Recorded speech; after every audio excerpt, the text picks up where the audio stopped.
Hello, everyone. Welcome to another BDPA Tech and Career Talk. I am the Tech and Career Talk leader, Devin Jenkins, US and Canada IT BRM manager at GE Healthcare and founder CEO of Shared Advisor LLC.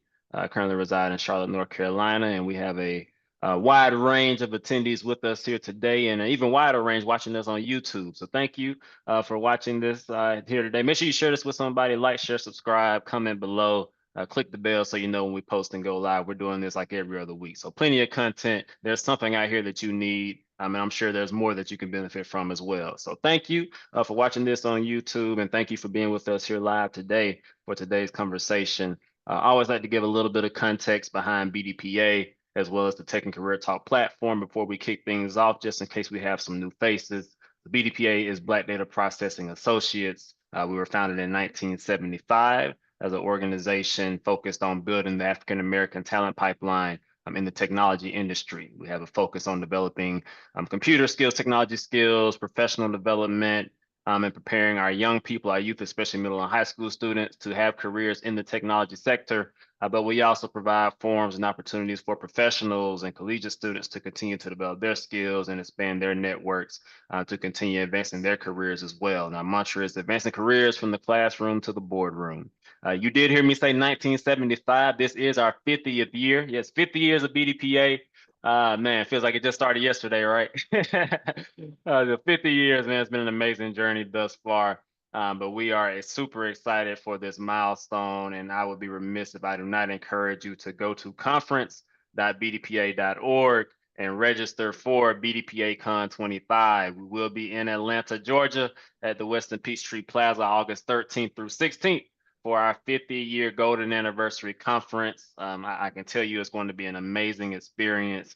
Phenomenal speakers lined up, great competitions, whether you're a student, an entrepreneur, anything, innovators with innovative ideas. We have something there for you to help you get connected with resources, funding, investors, others who need your ideas to take it to the next level. So make sure you go register for BDPA Con, conference.bdpa.org. That link is in the chat if you're here live, and very simple if you're watching this on YouTube, and it may even be in the description.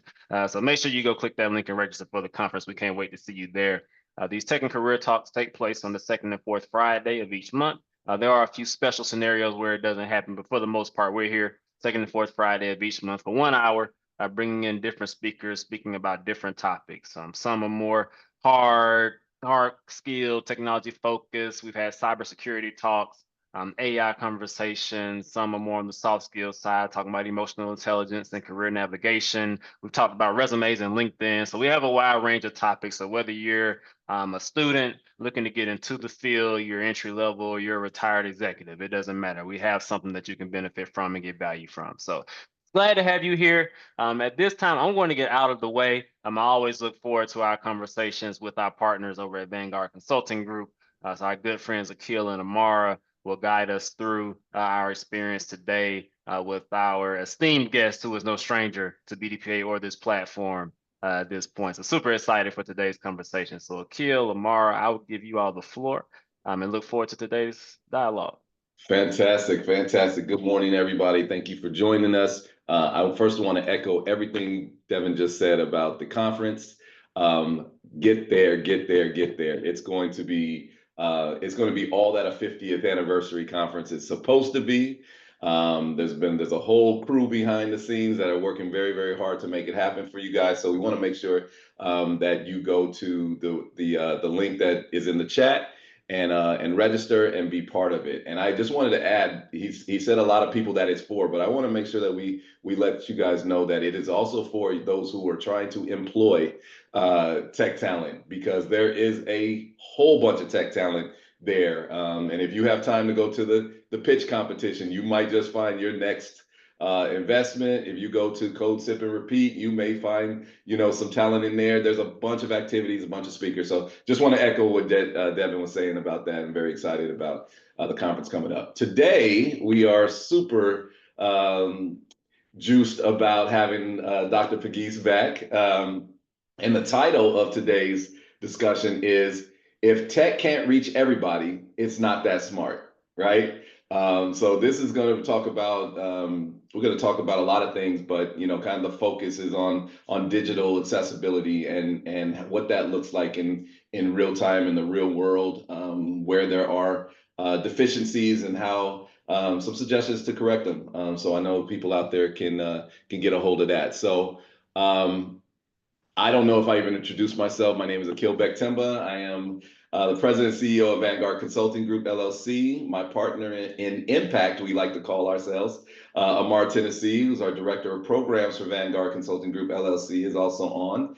And I am thoroughly excited to bring again our friend and colleague to kick off this conversation, who is a disability and accessibility justice warrior, a community tech advocate, a coalition builder, a trainer, an educator, Dr. Yvette Pegues. Thank you so much, Doc, for being here. And let's go ahead and get into it. I think Amara has some housekeeping before we get into the conversation. Yes, thank you. I appreciate all the enthusiasm. This is the way you want to kick off your Friday morning, right? We're going to have a great conversation and a little bit of housekeeping before we dive in.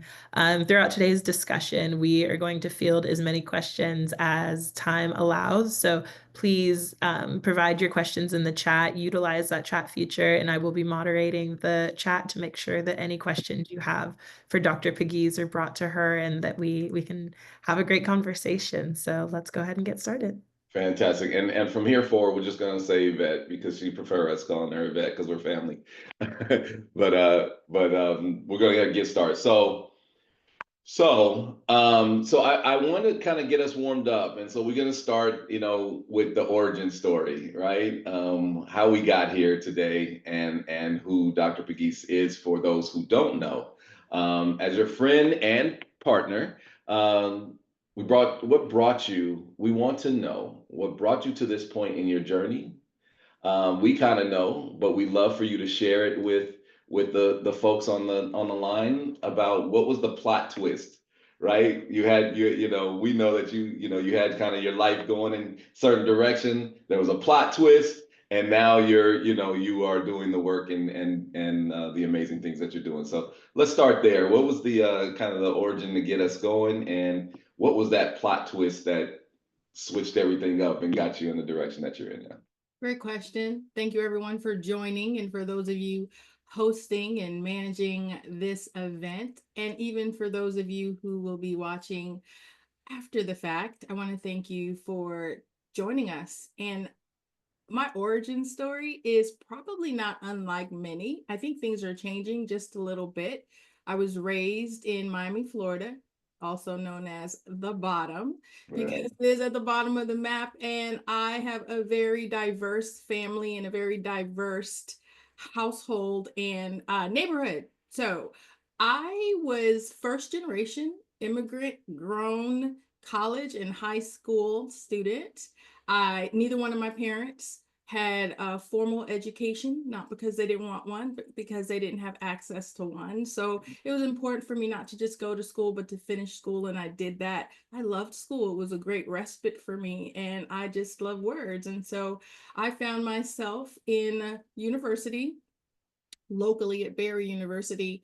And I honestly wanted to be an attorney, ended up being an engineer, and also got recruited by IBM. It is International Business Machines, the Apple of its day, top 10 technology company as a networking and system engineer. I was MCSE certified and ready to get my hands dirty in technology to allow large systems to talk across long distances, which is now better known as the cloud.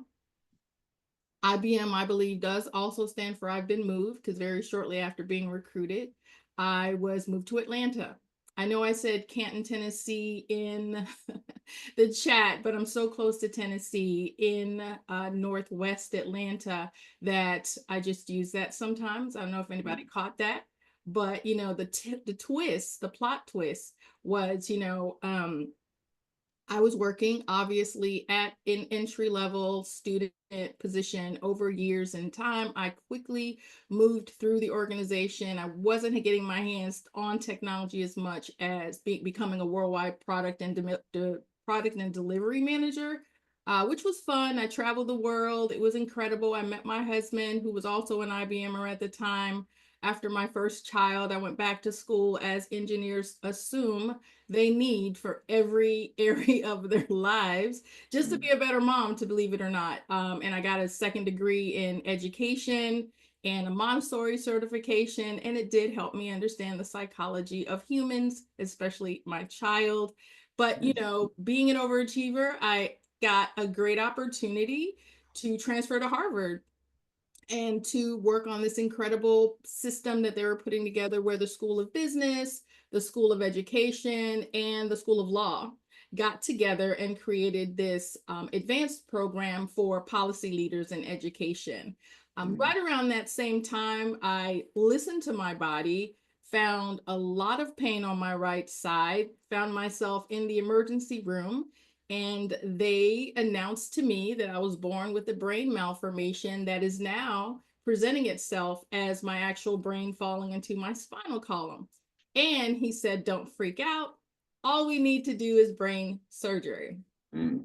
So, you know, I freaked out, right, Akil? Of course. Whenever a doctor, especially a brain specialist or a heart specialist, says don't freak out, hold on tight, you're probably going to freak out. And so I was accidentally injured during my brain surgery that affected my spinal cord. So basically, the twist is that, you know, I was a successful corporate engineer on my way, you know, to becoming an education executive. But when I was designing systems to navigate what that looked like, it took a lot of work. It took me going back to my previous work with patents and white papers that I wrote for IBM to find myself, because after my brain and spinal cord injury, I couldn't walk, talk, or work. Wow. Your company is called Invisible Disability Group. Um, Invisible disability is a powerful phrase, right? Can you break that down for us a little bit, and what does it mean, and why is it important that we expand our definition of disability, since you shared your story with us and we know the direction that we're going here? Tell us a little bit about, you know, what disability is beyond what the eye can see. Absolutely. So after finding myself in the world that I now live in and love, I realized that it was very difficult to find services and support. So I wanted to be what I didn't have when I originally became disabled. So Your Invisible Disability Group was created to help newly disabled and diagnosed persons find resources around the world. And I called it invisible disability because no one can see my traumatic brain injury. No one can see that my IQ dropped in double digits and I will never be a Harvard recruit again. No one can see that I have processing issues. They could see my wheelchair, but conditions like traumatic brain injuries, chronic fatigue, neurodivergence, mental health, Yeah. those are things that you can't see, but that deeply affect one's function. So, you know, we have to broaden our lens, because if we only accommodate what's visible, we exclude millions who are quietly navigating barriers. And Yvette, I love what you just said about broadening your lens, right? Because engineers do a lot. They design, they build, they innovate, they solve problems. So, I mean, as far as using your brain, that's some serious brain power, one. And then when you think about the workforce in general, we know that people with disabilities are in our workforce and they make it up. They have a desire to work and they have incredible skills. So, you know, knowing that folks don't always associate engineer as someone with a disability, how has your background kind of helped you shape what the work you do in digital accessibility and what we're talking with today? No, I love that, really, because immediately after I was able to collect myself and regain my stature, I stopped calling myself an engineer until someone reminded me that you'll always be an engineer. And Yes. so my engineering background actually taught me how to problem solve and reverse engineer systems. So I should be able to do this, right? So I'm excited that I have been able to, as a woman of color with a disability, use my engineering degree with organizations that are building products and services for us. So I am a product and program manager using my engineering skills to help us build better technology for people with disabilities. So when I approach digital accessibility, I'm not just advocating, I'm actually redesigning and applying systems that, that we can only imagine to find sustainable and scalable ways to embed access from wireframe to launch, because if you think about it, in any particular group that you find yourself in, nothing about us without us. So how then can anyone create something for the disability community without speaking to someone with a disability, or at least using a focus group that understand what that looks like and how it really works on a day-to-day basis?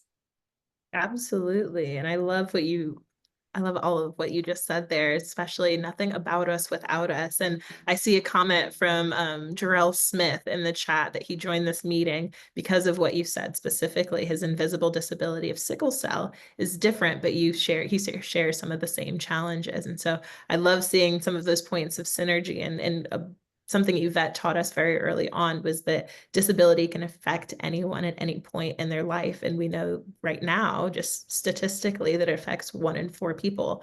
And so at any point in your life, whether it's something you've done or not, it's a people group that anyone can join. And so it's really important when we're talking about navigating these spaces that we're also making the spaces accessible. So I thank you for your work.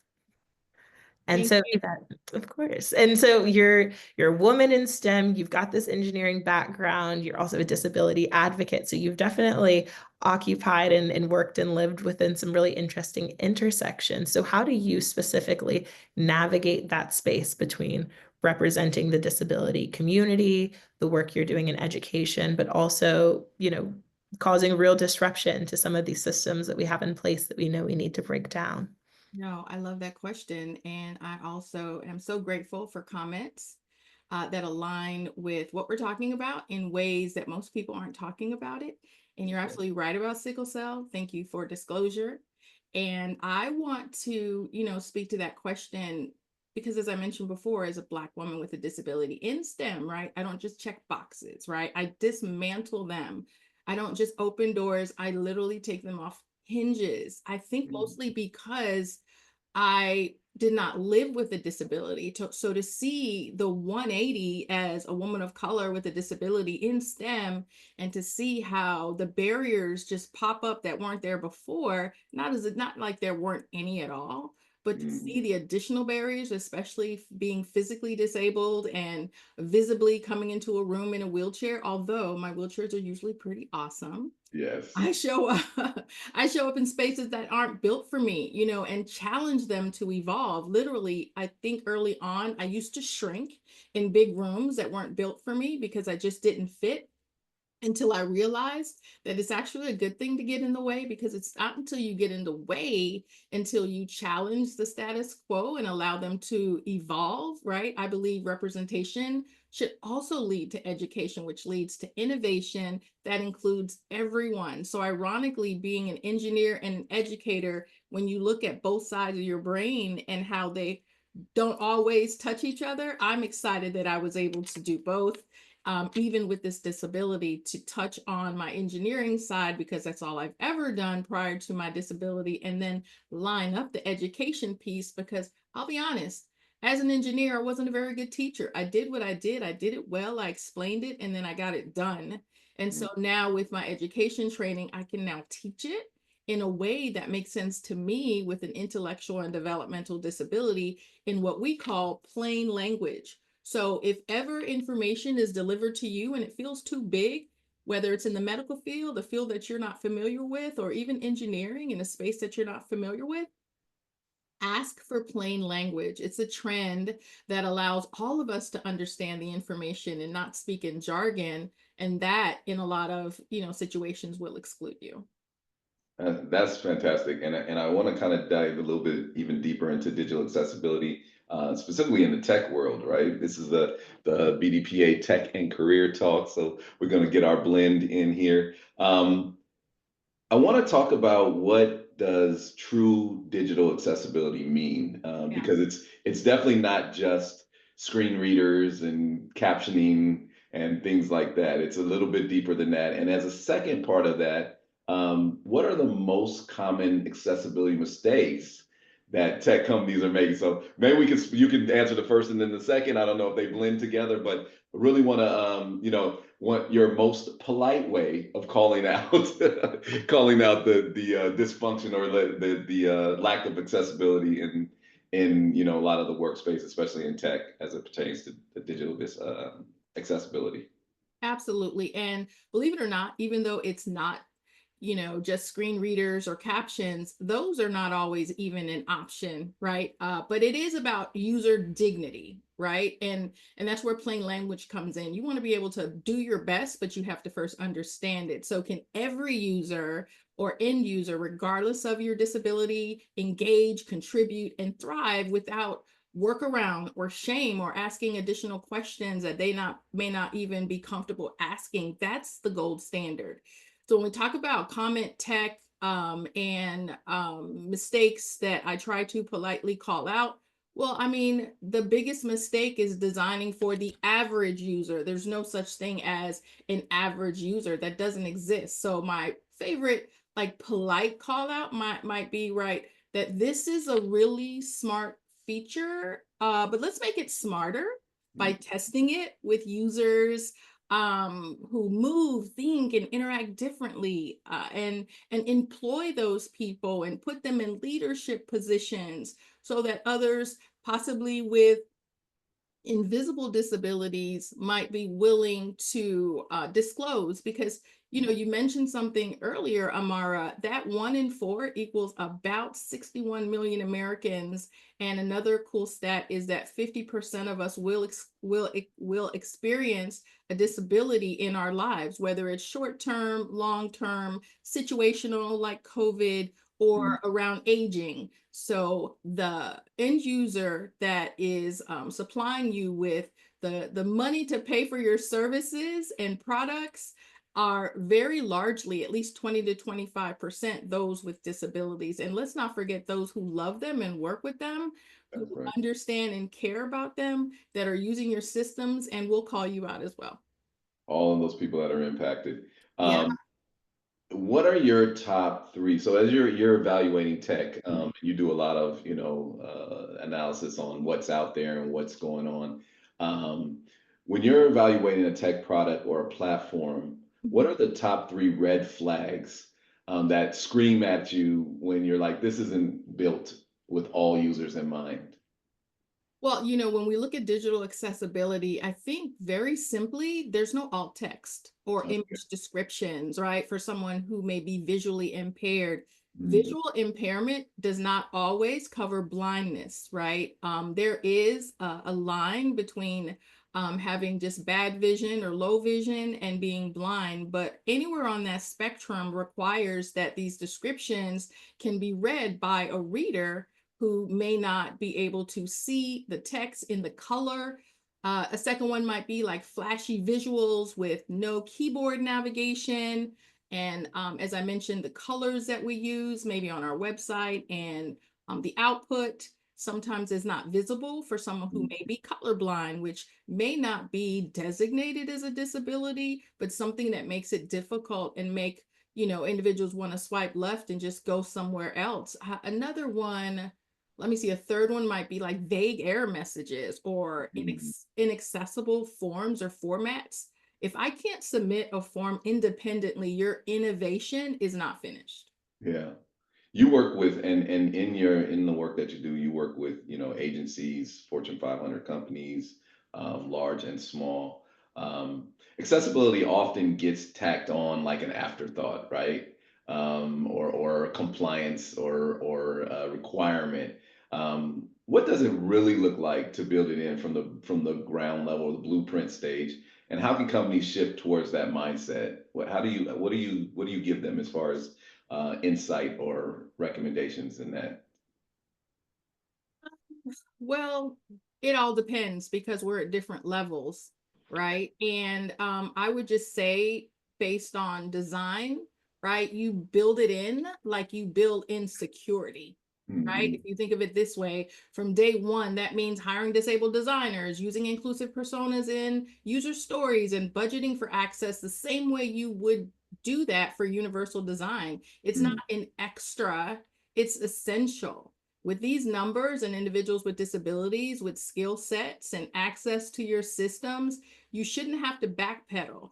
And Yeah. I don't want to go too deep into the different models of disability, but so much technology is being built backwards. And I'm actually writing a book now called Inclusive Innovation, Harnessing AI, Robotics, and Machine Learning for Disability Tech. And what all that is just AI ethics from a disabled engineer, from my lens, and what AI looks like to most people with disabilities. So it's one of the things that I like to talk about as well when, you know, it comes to design. And there's some amazing case studies, right? So Microsoft is really, really big. The CEO now has a child on spectrum. And so he's very focused on inclusive design toolkits and how that changed the game. And it also, you know, centers on real user empowerment and development teams to co-create with actual people with disabilities, not just for them, but with them. So we can all learn to build, not with, with and not for. That's amazing that things seem to shift and resonate when it impacts you, right? And so your example about Microsoft is one of those things. He may not have ever, thought about it or had that kind of mindset shift if he wasn't experiencing. He was not in the one of four, across the country. So I think that that's important. I think the other thing that you said was that really kind of got me as far as the mindset thing is that it is essential, not an enhancement, right? Like it's not an extra thing or let's put a bow on it. It's actually part of the foundation and should be part of the blueprint as things go forward. And a lot of things are already built, so yes, they are going backwards to hopefully improve them. But that's one thing. And you kind of you mentioned Microsoft, and I think that that's a good thing. I also have heard Google do some things with like the autistic community and doing some things like that. And I think that that is fantastic. Tell us about one tech innovation that you can think of or product that got accessibility right. We were good at, pointing out because there's so much wrong. We're good at, is there any that you can say, oh man, they really got it right? And what can we learn from that example? Wow. There's actually a lot of them, like you said, Microsoft is a good one. Let's see, because right is not the best word for me. Okay. Because there are new disabilities being diagnosed every single day. And I think as we become more sensitive to the neurodiversity of disability and, human function and human-centered design, it changes. And I think that's a good thing. Innovation is not flat. So I believe that Microsoft is a good one. AI is a good one. I think all of the speaker systems that you probably heard in my background are doing really well. So Google has, the Google Home, and we have those type of technologies. I don't know if they were originally built for people with disabilities in mind, but I can tell you if I can tell my systems to turn on a light or turn off a light or do announcements or ways that I can touch free use the technology for my home systems, then I think that is a good thing. Like I can go back and this is some technology, but think of power doors during COVID. Think of, curb cuts for bicycles and strollers, and all this like typewriters and texting, all that was built because someone could not access technology and the world. So it was created maybe for a barrier that was placed in someone with a disability's way, but it's used for everyone. So I can't think of any new technology that started out great, but I can tell you neurodiversity is really big and well accepted. in most organizations, and disability trends change. I will say that around COVID, my crazy made sense because we were able to work at home. We were able to remotely access systems. That's And right. so unfortunately, it took a disaster to open the eyes of individuals who are managing people who can't always leave the house or get to places or to things as easily as maybe the traditional worker may have. So I can't definitively answer that question, but I can say that we're getting better. I think that it's the cool thing that you just said too, that that I hope that people get is that there's so many things that we who are, not considered, I guess, disabled, in the sense, I guess, the curb cuts. I love the curb cuts, right? When you're at the stop sign or at a light and you can press the button for the crosswalk, right? And all of those things. There's so many things out there. We can go through a list of probably 200-300 things that we take advantage of all the time that were fixes to barriers, and that people are just generally are used to now being able to use, and so I think that those things should be taken into account. I know Amara has a next question. I'll pass. Yeah.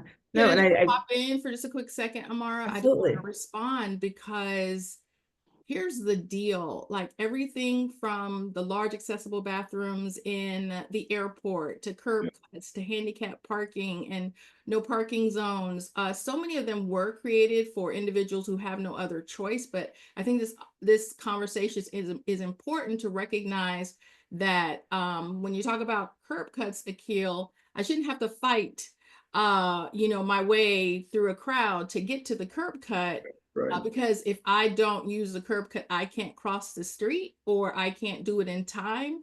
And there is an uptick in individuals with disabilities being run over and into because no one looks at 3 feet, at the hood level or the front lights of your vehicle level for someone who's 3 feet tall to cross the street. So while it's important to know that these are inclusive designs, recognize when you have the choice to use it or not. But it takes us understanding what that means. And I talked about built-in voice navigation that doesn't rely like on external tools. Why? Well, because hands-free interaction benefits disabled users, but it benefits everyone that's busy multitasking and living life. And that voice navigation is more than just my speaker system at home, but it's speaking to my phone or speaking to my computer. So those are some really good ones. I want to say they kind of got it right. Got you. Yeah.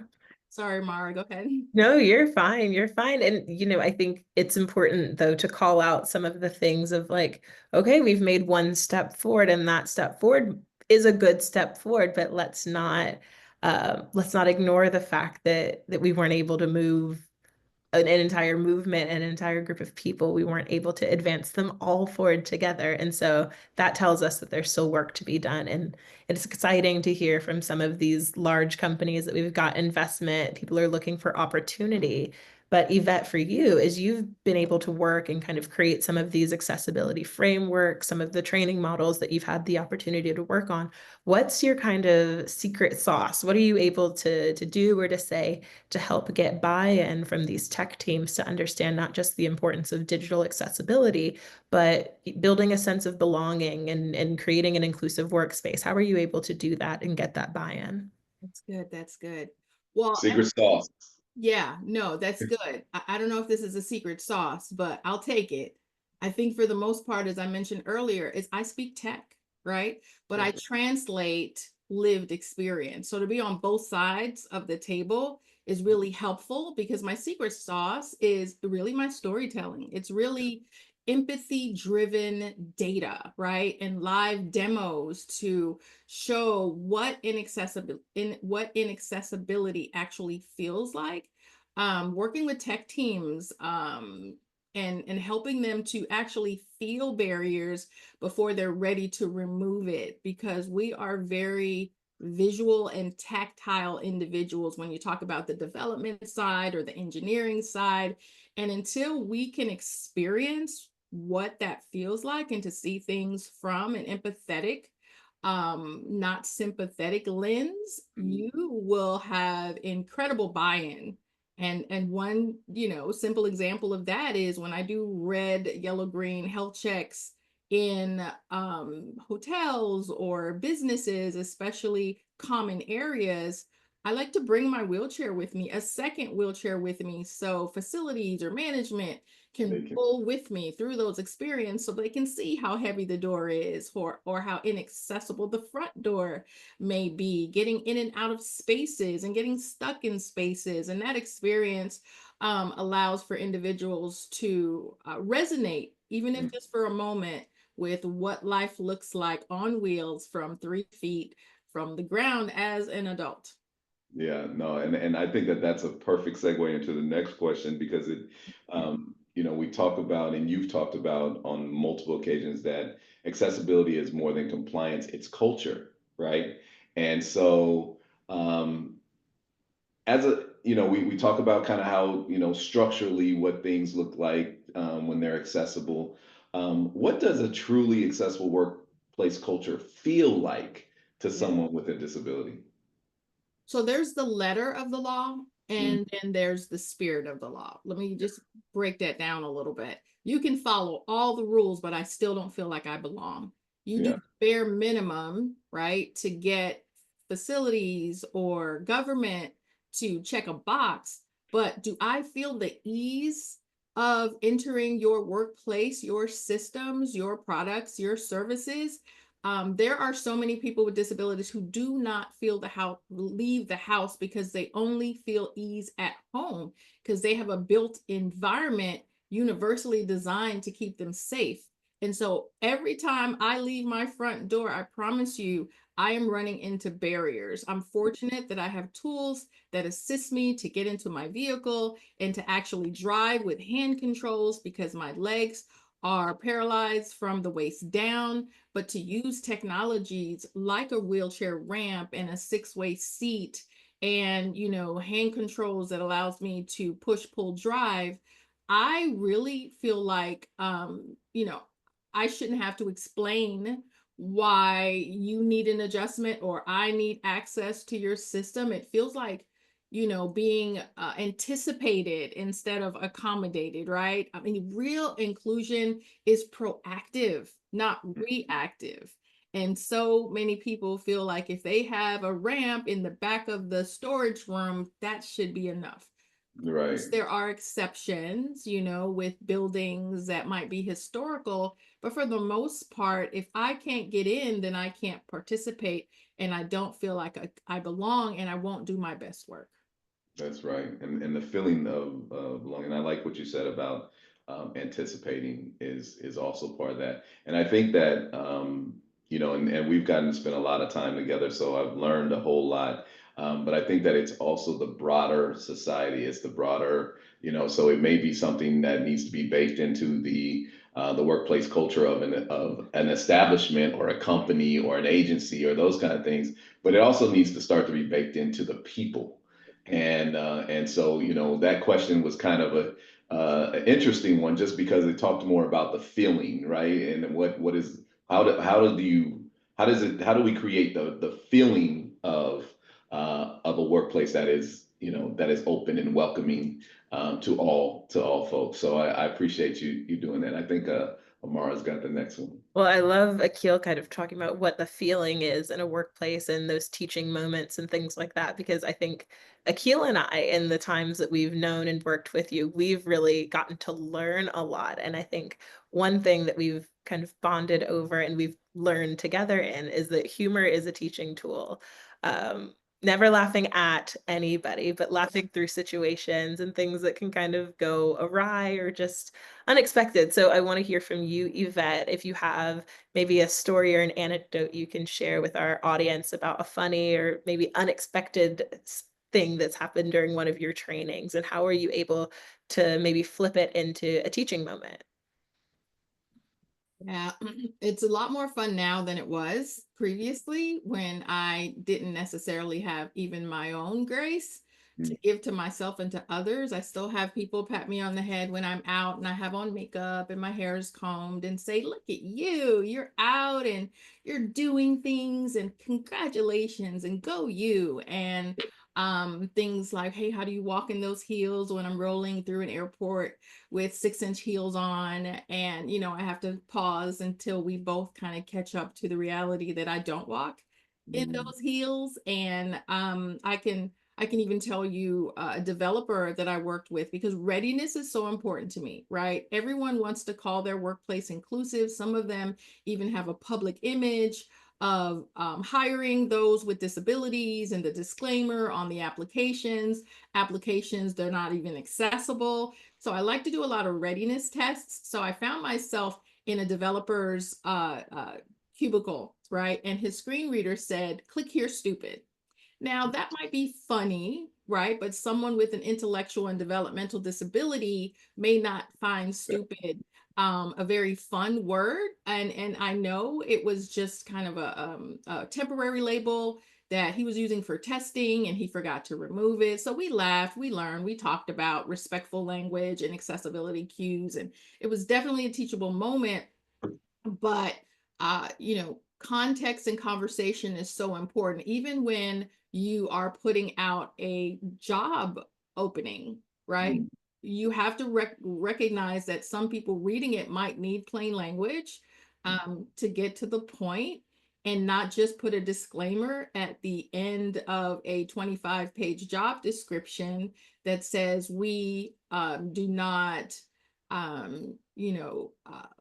we hire those with disabilities," whatever the legal terms that they use, right? "We do not discriminate against race, religion, or ability," and some of them do not include ability. But sometimes the language itself is going to close that pipeline of job seekers with disabilities who are very much qualified for the job. So at its basic level, it comes off as maybe funny, but it's really not in the end, because employers are wondering, why are we not building this talent pool? Why are we not able to bring in these really wonderful candidates?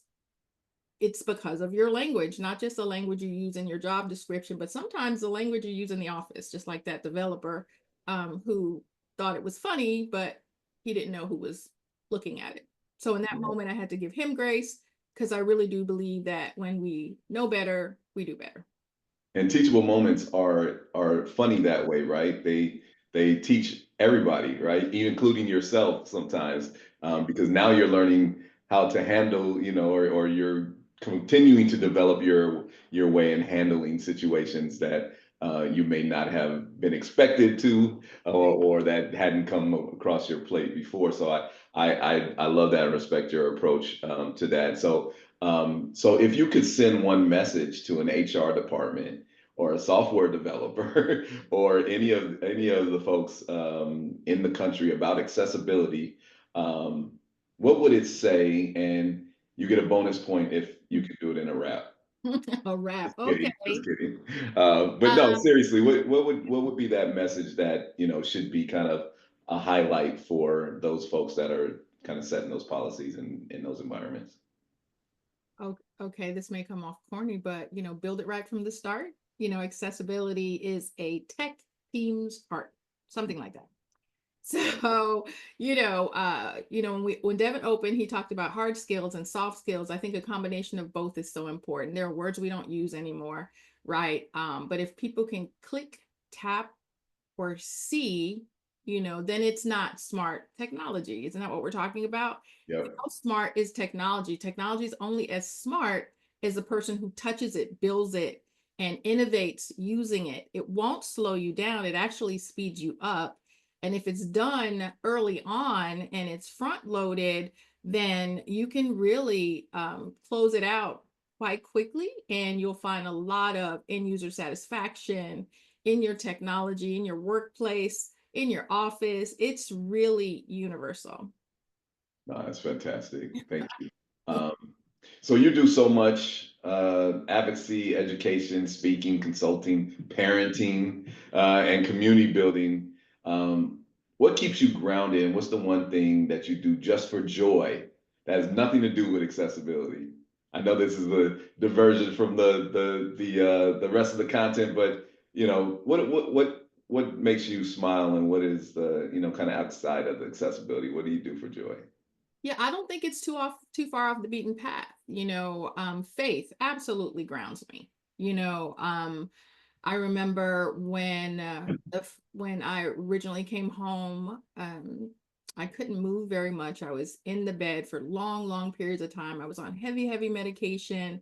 My kids were relatively young at the time, and my oldest came home with a note from his teacher, and it said, what do I say to Isaiah when he asks me if his mommy's going to die? What am I going to do?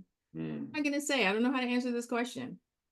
And so once I realized that it was scaring my children, I sat myself up, tied myself upright, and ever since then, I had a conversation with God. I was like, "Listen, God, you can break me, but please don't break my babies."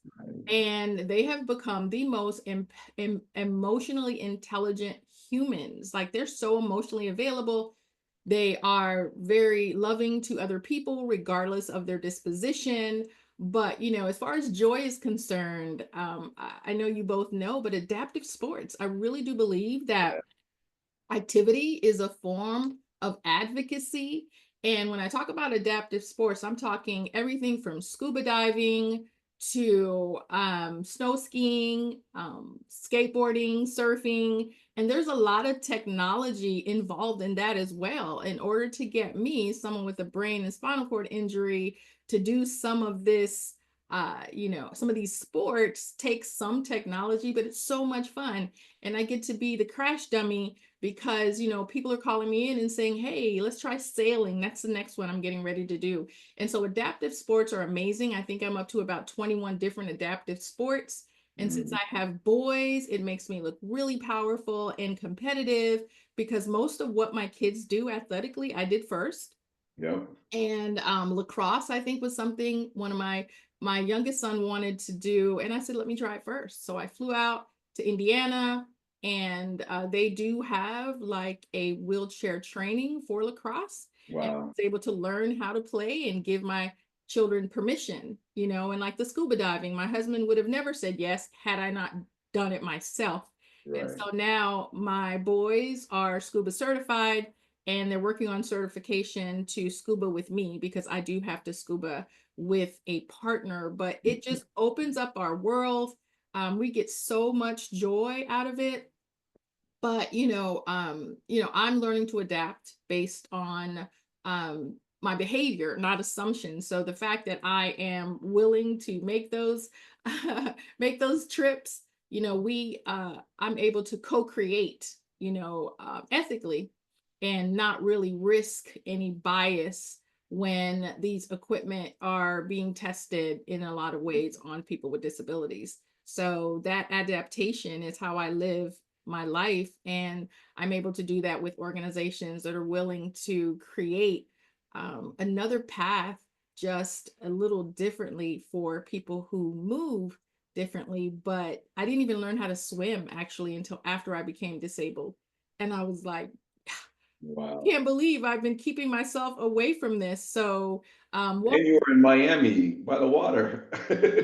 I am not That proud of. happened. Maybe it was a Jaws movie, but Yeah, to yeah. be, to be surrounded by water on a peninsula and not know how to swim was crazy. Maybe it's my frontal cortex, but I've become so much more brave. Yes. And the fact that I can swim and participate in water sports above and below water is pretty exciting. It brings me joy, but it's also really high tech. I love that, and thank you for sharing that stuff. And I would be remiss if we didn't, if I didn't ask you.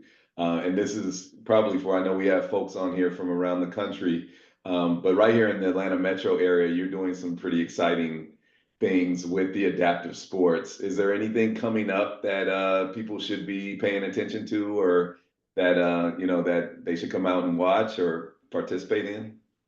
Adaptive sports is year round and it's countrywide. So I can't speak to all of them, but summer's here. And places like the Shepherd Center and there's so many organizations that do like rock climbing. I don't believe, honestly, that there's any sports. 75% of all sports have an adaptive feature. And here's where you can participate. You can actually be a buddy or a volunteer. Not, not in a weird way. You don't want to just sit back and stare, but if you'd like to get involved, these organizations thrive on scholarships. They thrive on people who are willing to volunteer, people who are willing to contribute in any way possible, because most of these organizations are nonprofit. So I would say just Google adaptive sports, put in your zip code or your area if it's something that you're already doing. I mean, I was in a para triathlon, and and maybe this is where you're headed. I'm doing a lot with FIFA. So the World Cup is happening in Atlanta 25, and so I'm participating in that. 26, the Club World Cup is happening in 25. 26 is the World Cup. Yeah. Here in Atlanta. And then in 28, you have the Paralympics. I'll be involved in all of them. I'm also doing amputee soccer. So that's happening tomorrow, actually, here in Atlanta. So a lot of recreational therapists, individuals who have limb differences are going to be there to play soccer, but their parents and family members are also playing soccer in an adaptive way so they can have that experience. And I'm doing spiritual and spatial coaching for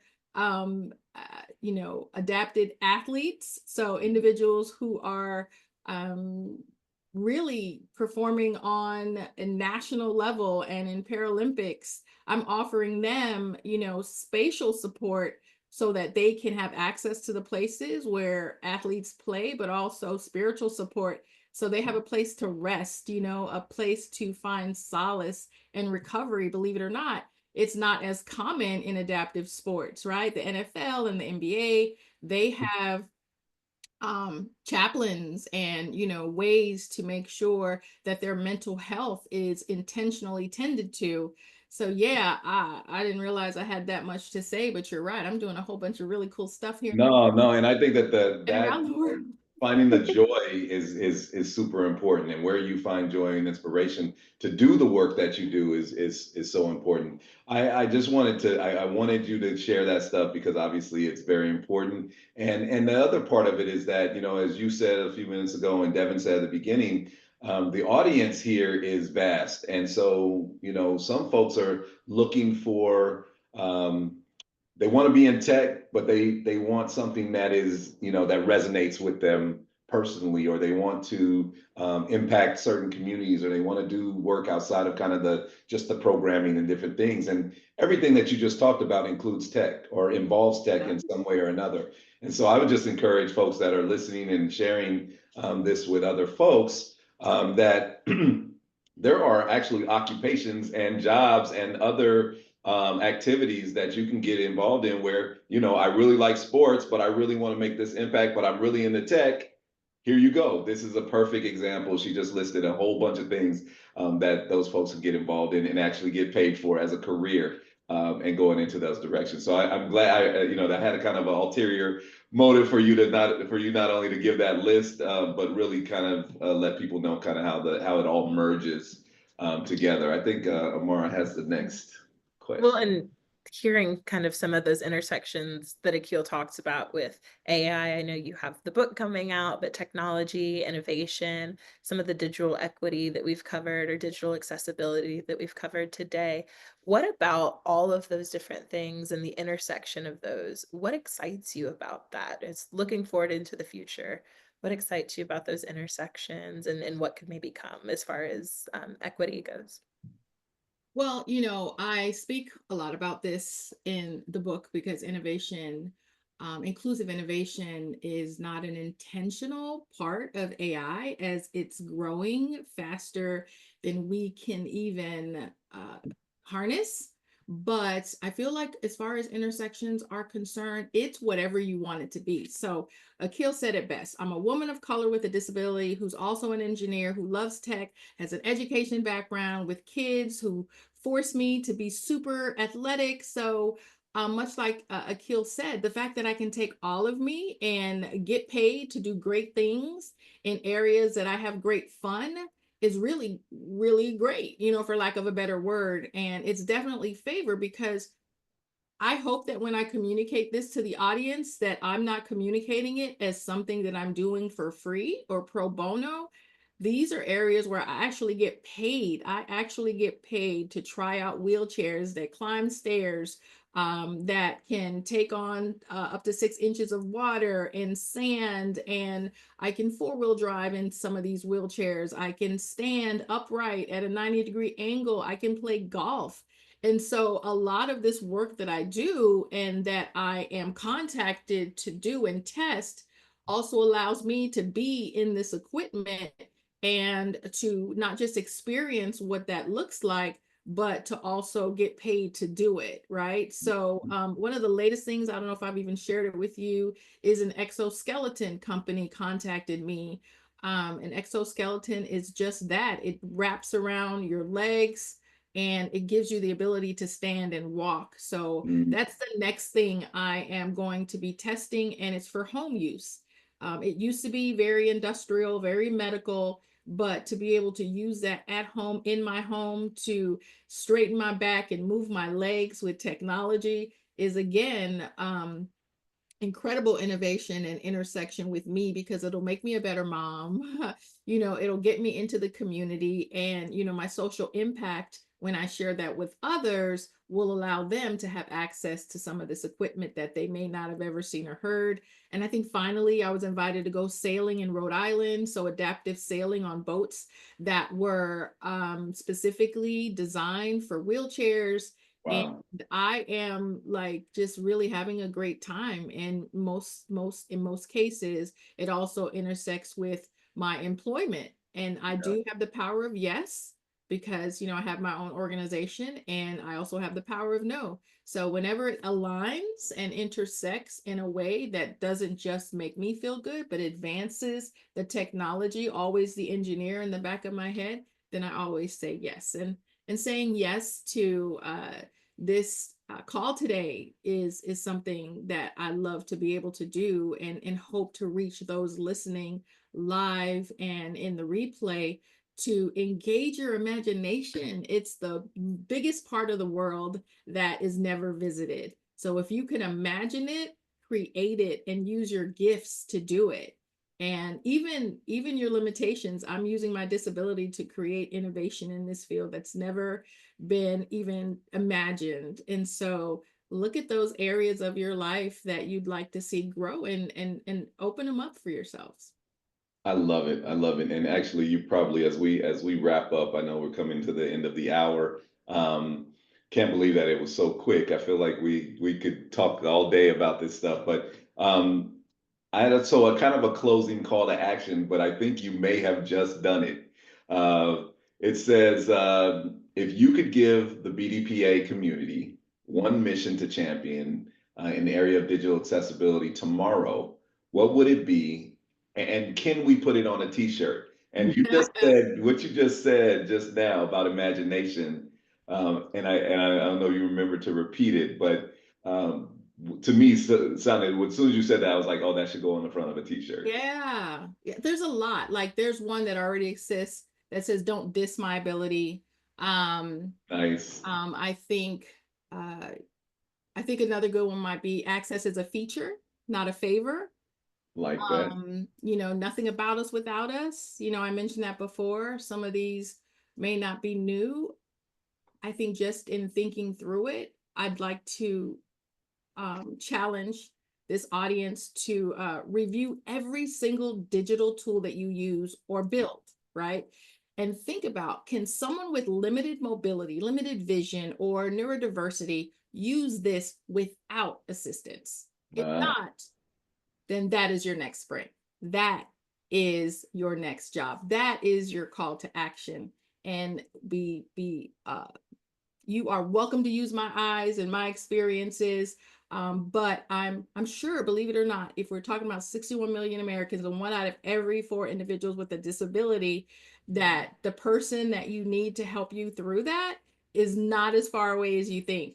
But I do offer myself to help to assist you with that. But to think that way now expands your imagination and expands not just your input, but your value, because very few people in the workplace are thinking beyond what they can see.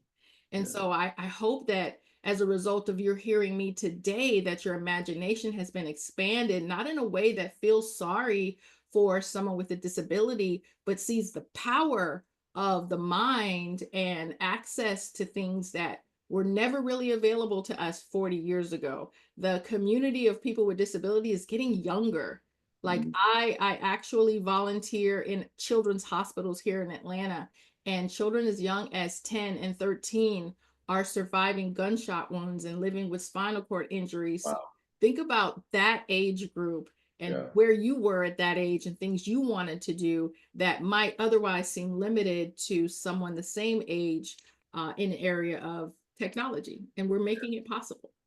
And what you just said about I think we take it for granted. A lot of us take it for granted. Just that how imperative independence is. Oh my gosh. Right. And you just mentioned, having things where people can do and operate tools and other things that, but do it on their own without having to get somebody to come and help them or read something to them or move something or whatever it is that, is the barrier. And I think that is definitely a huge takeaway for me. Is that, creating an environment and a world where, those who don't necessarily have or have experienced independence can experience independence. And I think that's amazing. We're getting ready to close. Devin, I know you're going to jump back in here. I just want to see if are there any questions from those in attendance? Anybody have any other comments? There's some really great comments throughout, but I just want to see if there were any questions before we close up our session today. Going once, going twice. All right, cool. Dev, you there?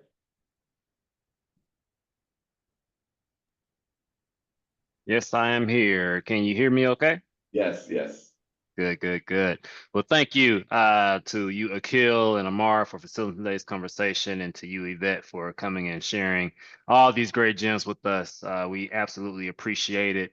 Exactly the messages and the things we need to be hearing and discussing as we lead up to the 50-year conference this year. So thank you for an amazing conversation. Thank you for watching on YouTube. Make sure you like, share, subscribe, comment below, click the bell so you know when we're live, and share this with someone who needs to hear this. Please share the message. This is how we really get value and power out of this. We have to share what we're learning here. So thank you for joining with us. And Akil, you actually have someone in the chat who's been trying to register for the conference but having some email issues. So I asked them to send you a direct message. Yes, please. So we can make sure we get them on the roll. There in August. I'm putting my my email in the chat right now. Here, I've got them in there actually already. So under the Connect with the Vanguard team, Akil and I's email is listed right there. Yeah, Perfect. And Susan, thank you for your comment. She says, thank you. This has changed my perspective and enlightened me so much. That's exactly the purpose. So absolutely. And Dr. Yvette Pegues does that every time we're with her. So thank you so much. This is powerful. This has been amazing. So thank you again, Yvette, for sharing with us today. I hope everyone was able to take something away that added some value to your life, and to Susan's point, change your perspective as we go through using different technologies, creating different tools and products. Keep these things in mind. How can we make this accessible for everyone so that it is truly smart and not just kind of all right? That's right. Have a great weekend, everyone. Have a great day watching on YouTube. Until next time, stay safe, stay blessed. We'll see you soon. Take care, everyone. Bye-bye.